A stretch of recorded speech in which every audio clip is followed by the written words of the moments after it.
JEE main के अंदर मेरे 95 परसेंटाइल है, तो क्या मेरे 95% मार्क्स हैं? बड़ी कन्फ्यूज़न है। चलिए पहले इस कन्फ्यूज़न को दूर करते हैं। देखिए, परसेंटाइल और परसेंटेज एक डिफरेंट चीज़ होती है। परसेंटेज का मतलब है टोटल नंबर में से आपने कितने मार्क्स ऑब्टेन किए। सपोज 100 मार्क्स का पेपर है, आपने 95 मार्क्स लिए, तो आपकी परसेंटेज होगी 95%। बट परसेंटाइल अगर आपकी 95 है, तो इसका मतलब ये होता है कि जितने भी बच्चे बैठे हुए थे एग्ज़ाम लिखने के लिए, आपने 95% बेटर परफॉर्म किया है। यानी 95% बच्चे जहाँ तो आपसे नीचे हैं या आपके इक्वल है। तो हम ये कह सकते हैं नंबर ऑफ स्टूडेंट इक्वल और less than perform by you. So 5% बच्चों ने आपसे बेटर परफॉर्म किया है। मैं फिर से एक्सप्लेन करता हूं। 95 परसेंटाइल का मतलब है कि 5% बच्चों ने आपसे बेटर परफॉर्म किया और 95% बच्चों ने आपसे कम परफॉर्म किया।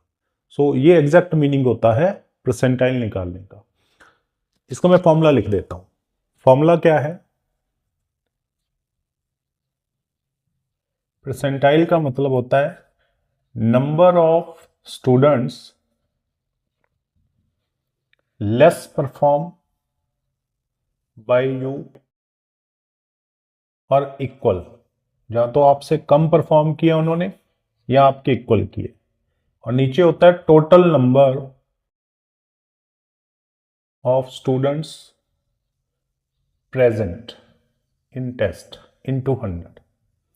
तो ये फॉर्मूला होता है परसेंटाइल का। तो परसेंटाइल आपके मार्क्स नहीं बताता, आपकी एक एवरेज परफॉर्मेंस बताता है कि इतने बच्चों में से आपने क्या परफॉर्म किया। अब दूसरी बड़ी कंफ्यूजन आती है, जैसे एनटीए के अंदर है, जब जेई का रिजल्ट आता है तो जो स्कोर बोर्ड आता है हमारे पास, तो उसमें 4 तरह के स्कोर बोर्ड लिखे होते हैं। एक तो होता है subject wise, math, physics, chemistry, then overall. तो ओवरऑल जो परसेंटेज निकलती है वो कैसे परफॉर्म होती है, तो आप कहाँ पे स्टे करते हो, तो क्या वो overall all over India percentile है या फिर वो एक रैंक है। ठीक है, हम उसी को डिस्कस करेंगे आज। तो पहले तो समझते हैं कि जेई मेन का एग्जाम होता कैसे है। जेई मेन के अंदर, जैसे मैं जनवरी 2026 की बात करता हूं, 5 डेज एग्जाम हुआ था। ठीक है, हम डाटा लेते हैं जनवरी अटेम्प्ट की 2026। तो इसमें 5 दिन एग्जाम हुआ। ठीक है, 21, 22, 23, 24 एंड 29। हर दिन 2 शिफ्ट के अंदर एग्जाम हुआ था। इसमें भी 2 शिफ्ट हुई, इसमें भी 2 शिफ्ट हुई, इसमें भी 2 शिफ्ट हुई, इसमें भी 2 शिफ्ट हुई। यानी टोटल जो हमारी है 10 शिफ्ट के अंदर ये एग्जाम परफॉर्म हुआ। ठीक है, तो किसी शिफ्ट के अंदर कम बच्चे आए, किसी शिफ्ट में ज्यादा बच्चे आए, किसी शिफ्ट में पेपर थोड़ा टफ था, किसी में इजी था। तो जो एनटीए ने परसेंटाइल निकाली है, तो उसको हम कैसे काउंट करेंगे? अगर मान लो 23 को जो एग्जाम हुआ था, मान लो वो पेपर इजी था, पेपर 1 को टफ था, मैं एग्जांपल दे रहा हूं। इस 23 वाले बच्चे की अगर परसेंटाइल हाई है, इसकी लो है, तो फिर ये गड़बड़ हो जाएगी। कहेंगे हम, तो ये कहेंगे कि 23 वाला जो पेपर था वो इजी था, 21 वाला जो है वो हार्ड था, इसीलिए हमारी परसेंटाइल कम आई है। ऐसा नहीं है। परसेंटाइल जो निकलती है वो एक पर्टिकुलर शिफ्ट के अंदर निकलती है। कैसे? सपोज आप शिफ्ट 1 के स्टूडेंट हो, मतलब फर्स्ट डे आपका एग्जाम हुआ, 2 शिफ्ट हुई थी उस दिन। कौन कौन सी? Shift 1 and shift 2। ठीक है, सिमिलरली थर्ड डे को जो एग्जाम हुआ, इसमें शिफ्ट 1 में हुआ, फिर शिफ्ट 2 में हुआ। अब शिफ्ट 1 के अंदर जो एग्जाम हुआ वो ऑल ओवर इंडिया के अंदर हुआ। तो जो परसेंटाइल निकलेगी, जो आपको दिख रही है एनटीए के वेबसाइट के अंदर, वो जो परसेंटाइल है वो आपकी परसेंटाइल है शिफ्ट 1 के अंदर जो रिजल्ट आया था। मतलब शिफ्ट 1 के अंदर जितने भी बच्चे बैठे थे ऑल ओवर इंडिया के अंदर, सपोज 1 लाख बच्चा बैठा था, तो 1 लाख बच्चों में से आपने, क्योंकि आपकी परसेंटाइल 95% है, तो आपने 95% बेटर परफॉर्म किया एज कंपेयर टू 5%। मतलब 5% बच्चों ने आपसे अच्छा परफॉर्म किया, 95 बच्चों ने कम परफॉर्म किया जो पेपर आपने लिखा है शिफ्ट 1 के अंदर। सिमिलरली अगर किसी बच्चे ने 23rd को हुआ था, वो शिफ्ट 2 में बैठा, उसका परसेंटाइल आया 96%, उसका मतलब ये है कि शिफ्ट 2 के अंदर जितने भी बच्चे बैठे थे, सपोज 90,000 बच्चा बैठा था, तो शिफ्ट 2 के अंदर 90,000 बच्चों में से अगर किसी बच्चे के 96% है, तो इसका मतलब 90,000 बच्चों में से 96% आपने बेटर परफॉर्म किया और 4% बच्चों ने आपसे बेटर परफॉर्म कर दिया। सो परसेंटाइल इज नॉट परसेंटेज। एक पर्टिकुलर शिफ्ट के अंदर जितने भी बच्चे बैठे हैं, उन्हीं बच्चों में से जो बेटर परफॉर्मेंस है उसे परसेंटाइल कहते हैं। और वो निकलती कैसे है? देखो, परसेंटाइल का मैंने फॉर्मूला बता दिया आपको कि शिफ्ट 1 के अंदर number of student less perform by you और इक्वल। मतलब क्योंकि आप शिफ्ट 1 के अंदर थे, तो आप में से कितने, जितने भी शिफ्ट के अंदर बच्चे थे, पहले तो वो टोटल नंबर ऑफ स्टूडेंट निकाल लेंगे, उसमें से आपसे लेस कितनों ने परफॉर्म किया इनटू 100, तो ये परसेंटाइल बन जाती है। ठीक है। अब जो ये परफॉर्मेंस है, परफॉर्मेंस मींस बट, यहां पे लिखा हुआ है ना, number of student less perform. Less perform या परफॉर्मेंस का मीनिंग क्या है? परफॉर्मेंस का मीनिंग वही है जो आप एग्जाम लिखते हैं। ठीक है, मैं एग्जांपल से समझाता हूं। सपोज फिजिक्स, केमिस्ट्री, मैथ, ये 100 मार्क्स का पेपर होता है जेई के अंदर। तो इन तीनों में से आपके सपोज मार्क्स आए, फिजिक्स में आए 70, इसमें सपोज आए 90 और मैथ में सपोज आए 70, तो ये कितने हो गए? 230 मार्क्स हो गए। तो 230 मार्क्स आपकी परफॉर्मेंस है शिफ्ट 1 के अंदर जो पेपर आया था। तो ऐसे बहुत सारे बच्चे हैं जिनके जो मार्क्स हैं जहां तो 230 होंगे, तो जिनके 230 है उनकी जो परसेंटाइल है वो आपके इक्वल होगी। लेकिन ऐसे बहुत सारे बच्चे हैं जिनके 230 से कम होंगे, तो उनकी परसेंटाइल आपसे नीचे होगी। और ऐसे बहुत सारे बच्चे हैं जिनके मार्क्स 230 से ज्यादा है, तो उनकी परसेंटाइल आपसे ऊपर होगी। बट ये जो परसेंटाइल आपकी दिख रही है आपको, वो उसी शिफ्ट के बच्चों से कंपेयर हो रहा है। ऐसा नहीं है कि उसको इसके साथ कंपेयर किया है, राइट।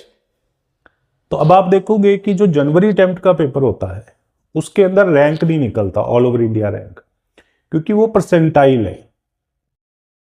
रैंक निकलेगा जब आप अप्रैल सेशन का एग्जाम दोगे, क्योंकि कुछ बच्चे ऐसे भी हैं जो पहले जनवरी में देंगे फिर वो पेपर देंगे अप्रैल में।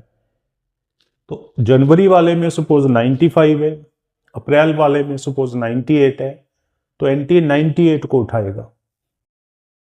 और अगर ऐसा हो जाए कि जनवरी में 95 है, अप्रैल में 90 रह गए, तो फिर हम 95 वाला उठाएंगे, मतलब एनटीए जो है वो 95 वाला उठाएगी। दोनों में से जो ज्यादा मार्क्स वाला है, ज्यादा परसेंटाइल वाला है, वो एनटीए उठाएगा।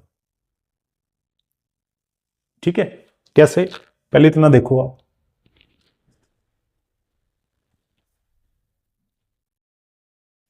अब देखिए, जनवरी एंड अप्रैल, क्योंकि जेई मेन 2 बार होता है, जनवरी एंड अप्रैल में। तो सपोज जनवरी में एक्स स्टूडेंट के 95 परसेंटाइल आए, अप्रैल में कितने आए? 97। तो दोनों में से बेस्ट कौन सा है? दोनों में से बेस्ट है 97। तो एक्स स्टूडेंट के 97 को पिक किया जाएगा। ऐसी स्टूडेंट वाई है, अगर उसके 90% थे जनवरी में, 87% आए अप्रैल में, तो इन दोनों में से बेस्ट क्या है? 90, तो इसको उठाया जाएगा। तो ऐसे क्या होता जाएगा? एक रैंकिंग बनती जाएगी। जिस स्टूडेंट ने जनवरी में दिया, अप्रैल में नहीं दिया, तो सिर्फ जनवरी वाली परसेंटाइल ली जाएगी। जिन्होंने दोनों दिया तो बेस्ट देखी जाएगी कौन सी है। जैसे कि हमने यहां पे देखा, x की बेस्ट क्या है 97, y की बेस्ट क्या है 90, बट जो z था उसने जनवरी में दिया 93 आए, अप्रैल में दिया ही नहीं, तो बस उसके 93 काउंट होंगे।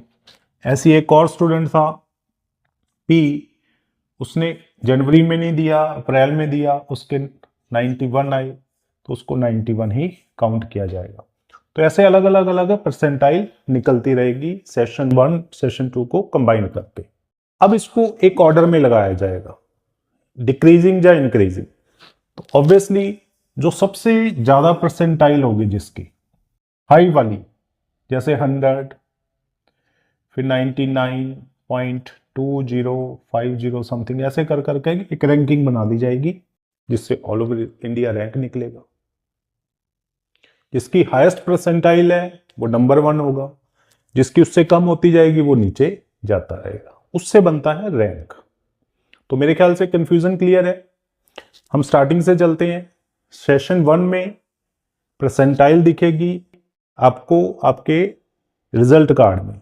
सेशन 2 में परसेंटाइल के साथ साथ आपको रैंक भी दिखेगा। सेशन 1 और 2 के परसेंटाइल में से बेस्ट को चूज किया जाएगा। ऐसे ऑल ओवर इंडिया में जितने भी बच्चे की परसेंटाइल हायर है उसका रैंक 1 है, उसके बाद नीचे की तरफ जाता जाएंगे। ठीक है, एक बार इसको फिर से सीक्वेंस में देखते हैं। देखिए स्टार्टिंग से फिर हम इसको देख रहे हैं। सेशन 1 में शिफ्ट वाइज परसेंटाइल निकलती है। 10 शिफ्ट के अंदर एग्जाम होता है। जो एनटीए की साइट पे आपको रिजल्ट दिख रहा है वो आप ही के शिफ्ट के अंदर जितने बच्चे बैठे थे ऑल ओवर इंडिया में, उसके कंपैरिजन में आपकी परसेंटाइल बनती है। अगर वो 95% है तो इसका मतलब यह है कि आपने अपनी शिफ्ट के 95% बच्चों से इक्वल या बेटर परफॉर्म किया है। 5% बच्चों ने आपसे अच्छा परफॉर्म किया है। तो वो कैसे निकलती है? आपने फिजिक्स, केमिस्ट्री, मैथ में तीनों में मिला के 300 में से कितने नंबर लिए उसको काउंट किया जाता है।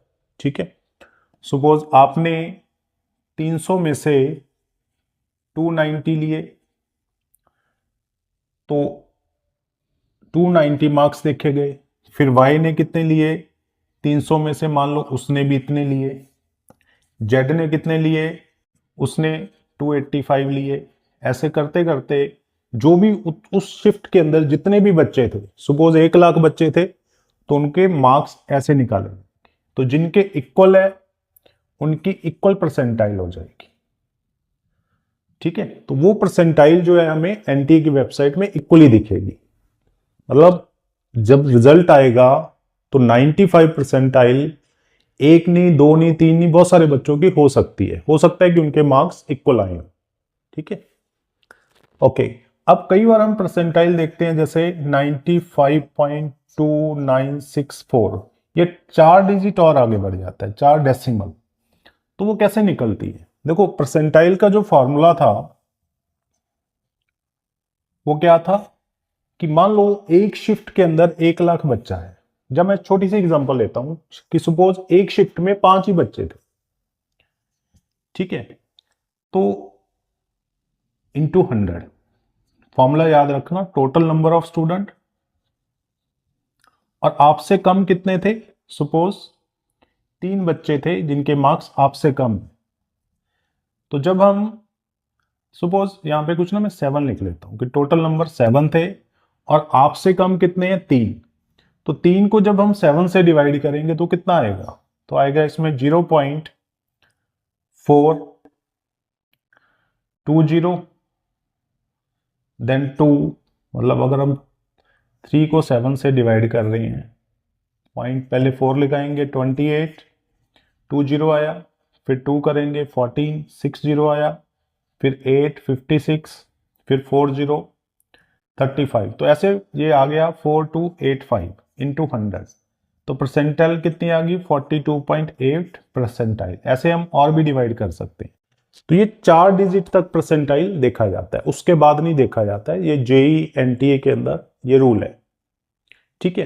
तो ये परसेंटाइल बनती जाएगी। मेरे ख्याल से यहां तक क्लियर है कि जो जो मार्क्स आपने ऑब्टेन किए हैं फिजिक्स केमिस्ट्री मैथ में से, उसको जोड़ के टोटल में से देखा जाएगा कि आपके 290 है और उससे कितने कम बच्चों के 290 से कम है, उसके अकॉर्डिंग परसेंटाइल बनती रहेगी, ठीक है। ये इनका अपना एक फॉर्मूला होता है।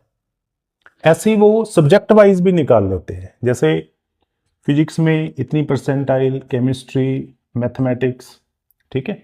लाइक टोटल अगर आपकी ओवरऑल 95 परसेंटाइल है, इसकी अलग अलग निकाल लेंगे, सपोज 91, इसकी 92, 93। ये परसेंटाइल भी ऐसी निकलती है कि आपके शिफ्ट के अंदर टोटल बच्चों ने फिजिक्स में क्या परफॉर्म किया, केमिस्ट्री में क्या परफॉर्म किया, या मैथमेटिक्स में क्या परफॉर्म किया। तो इसकी एक लिस्ट बन जाएगी। तो जो रिजल्ट निकलेगा फिजिक्स केमिस्ट्री मैथ, वो भी आप ही के शिफ्ट के बच्चों के साथ है, जो टोटल है वो भी आप ही के बच्चों के साथ कंपेयर किया हुआ है। ऐसा ही सेम हम करेंगे शिफ्ट 2 के साथ, जैसा हमने शिफ्ट 1 में किया ऐसा ही शिफ्ट 2 के साथ करेंगे, ठीक है। पहले इसको रिकॉग्नाइज कर लो सारा, इसको हटा देता हूं मैं एक बार फिर से। यहां तक क्लियर है हमें बात?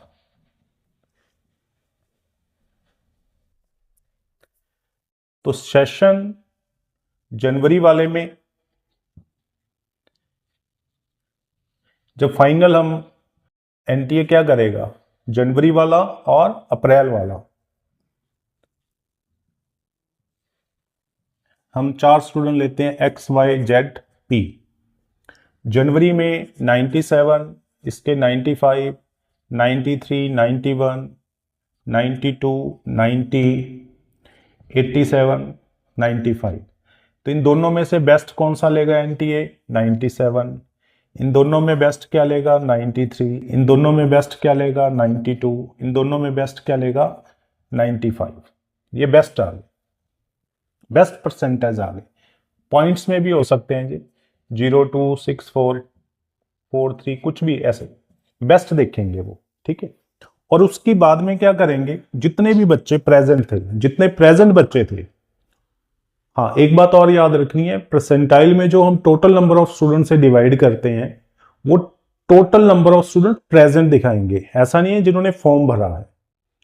मान लो शिफ्ट 1 के अंदर फॉर्म तो भरा था 2 लाख बच्चों ने, प्रेजेंट हुए 1 ही लाख, तो हम 1 लाख को ही काउंट करेंगे। तो जो फाइनल रैंकिंग बनेगी वो 1 लाख बच्चों से ही, सॉरी, फाइनल परसेंटाइल 1 लाख बच्चों से बनेगी, और जो फाइनल रैंक बनेगा वो सबको कंबाइन कर दिया जाएगा। तो ये कंबाइन कर लें अब हम, ठीक है। तो यहां से रैंक बन जाएगा, रैंक 1, 2, 3। अब क्वेश्चन यहां पे ये आता है कि जैसा मैंने पहले कहा था कि जो परसेंटाइल है 2, 3, 4, 100, 200 बच्चों के इक्वल हो सकते हैं, ठीक है। मान लो 95 परसेंटाइल 3000 बच्चों के इक्वल है ऑल ओवर इंडिया में। तो अब इनकी रैंकिंग कैसे निकलेगी, ठीक है। तो यहां तक के मेथड को बोलते हैं नॉर्मलाइज मेथड, जो अभी तक हमने किया है, जो परसेंटाइल निकाल रहा है। इसके बाद जो रैंकिंग निकालेंगे उस मेथड का अलग नाम है, पहले इतना देखो।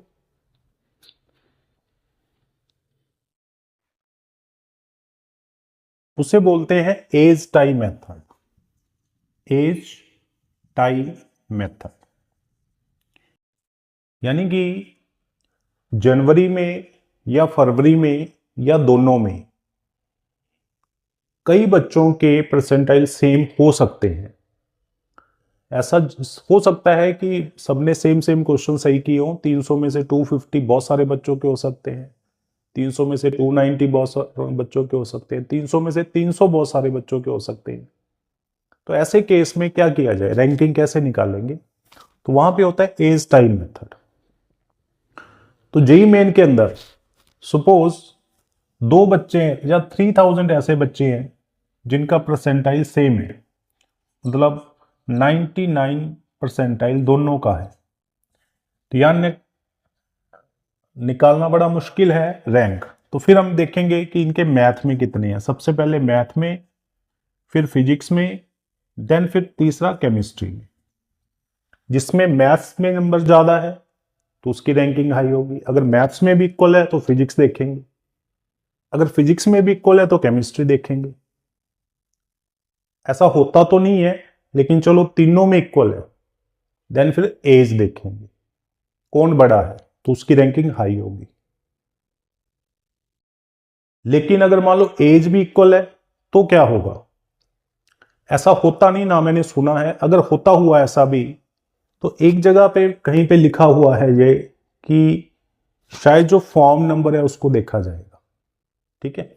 लेकिन इस चीज को छोड़ दीजिए आप, तो मैं आपको एक रैंकिंग सिस्टम बता रहा हूं जो फिजिबल है, कि अगर परसेंटाइल सेम है तो मैथ में पहले देखा जाएगा कि किसके ज्यादा नंबर है, उसकी रैंकिंग ऊपर होगी। क्योंकि मैथ जो है वो टफेस्ट माना जाता है। आगे जब हम जेई के अंदर जाएंगे, इंजीनियरिंग कॉलेज में मैथमेटिकली हम काफ़ी चीज़ें यूज़ करते हैं, तो एनालिटिकल थिंकिंग जो है वो मैथमेटिक्स में ज़्यादा होनी चाहिए। दूसरा फिजिक्स को देखा जाता है, तीसरा केमिस्ट्री को, फिर एज फैक्टर। तो ऐसा नीचे तक जाते जाते रैंकिंग निकल आती है। कभी मैंने सुना नहीं कि सब चीज़ें सेम हो, बड़ा रेयर होता है ऐसा। तो इस तरह से रैंकिंग बनाई जाती है। तो ये मेरा लेक्चर इसलिए था आज कि बड़ी प्रॉब्लम होती है बच्चों को परसेंटाइल और परसेंटेज समझने के अंदर। तो आपको सिर्फ इतना लॉजिकली बात याद रखनी है कि परसेंटेज जो होती है वो आपके ऑब्टेन मार्क्स होते हैं, परसेंटाइल आपकी परफॉर्मेंस होती है कि आपने कितनी बेटर परफॉर्मेंस की है दूसरे बच्चों के साथ। फिर भी आपको इसमें कोई डाउट आए, आप मुझे कमेंट में पूछ सकते हैं।